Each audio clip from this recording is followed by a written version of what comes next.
There's my girl. There's my girl. We decided to consolidate the cows to one farm. Dexters are good cows, but they don't get along with other cows, at least the herd we had. So we ended up getting rid of them. They went to a nice farm, nice owners, so no worries there. They're happy where they're at. So we brought the old cows, Priscilla. If you've seen the other videos, you know, she's the matriarch and the old timer. She's the one we can call like a dog. This is her calf here, trying to get it all tamed up. Last year, we ended up doing a hybrid version of rotational grazing because we don't really have the infrastructure, being able to run water and shade and a number of things like that. This year, we've been working on it, trying to get it to where we can do more 100% strictly rotational grazing in the paddocks without having to go to the woods and other spots for shade and where we need the water. One of the things I've done in the past, I've called it hillbilly lawn mowing. I don't really know what the term is. Seems like there's a term for everything now, but basically using the cows is the landscaping around the buildings. Whenever I do that, it's not really your kind of your textbook rotation and grazing where you don't want to go below a certain length and you only keep them for a certain amount of time.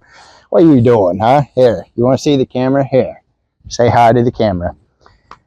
So with that, I've spent a lot of time in the past couple of years mowing and weed eating around my buildings. You have 100 other things to do on the farm, and mowing and landscaping just kind of got pushed off to the side until the weeds were so high that you could pretty much legit run over it with the hay bind, which I've done a number of times, but I just get tired of mowing. We just fenced off the different area to go ahead and try to get the cows to not only do the landscaping for me, but it's also feeding them and giving us another day or two each time for where we don't have to use our actual pasture for that. Now with that, I don't do the strict 1 day in each paddock like you do with rotational grazing.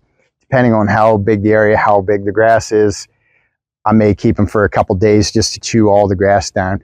And it's not going to be even, it's not going to be well manicured. There's going to be different clumps here and there. They're going to chew it down shorter than what I normally would want to on one of my paddocks and my pastures. But because it's around the buildings and I would mow it this short anyway, I'm not that concerned.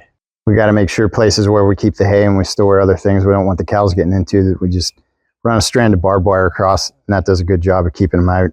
I planted some dogwood trees a couple years ago, and I want to keep the cows out of those as well, so I had to put some wire fence around. You can see they're able to get to the stuff protruding through, but most of the trees been protected. If you don't have fence up around trees that you want to keep, they're just going to go ahead and chew off pretty much anything that they can reach. You can see how far they've chewed it compared to the rest of the hay field. You just put that temporary fence up, and then whenever it comes time to bale hay, we'll just pull it. And then if we need to put them in again, we'll just go ahead and tack up the posts again, no problem. And of course, walking around here, you got to watch out for the landmines, but I'd much rather deal with that than having a stinking mow every week or two. Any sort of thing that can be knocked over, the cows will knock it over. You got to keep them out of your different buildings. Cows like to itch their back and their chins on things. I'm surprised they haven't knocked over the wood pile. And this isn't anything new. Lots of people that don't even do rotational grazing will put up temporary fence around their barns and their outbuildings just to help keep that workload down, give the cows something to eat. And I even have friends in Texas with horses that'll run fence around their house and their front and backyards just to have the horses come in and eat that up, and it saves them mowing, gives the horses something to eat. The cows are pretty much eating everything down that there is to eat.